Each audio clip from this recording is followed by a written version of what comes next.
In today's video, I will show you how to turn off suggested friends. First, open your Facebook app on your device and make sure you are signed in. Once you are on the home page, click on the three horizontal lines in the corner to open the main menu. Then, scroll down and click on Settings and Privacy, and from the drop-down options, select Settings.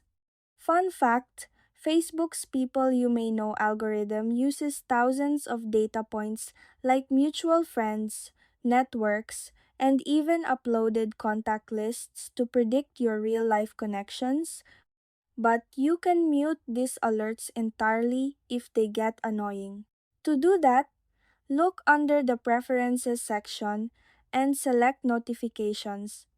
This opens your notification settings hub, so just scroll down through the list until you see People You May Know and click it.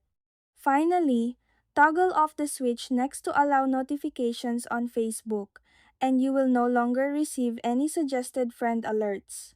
And that's it. That's how you turn off suggested friends.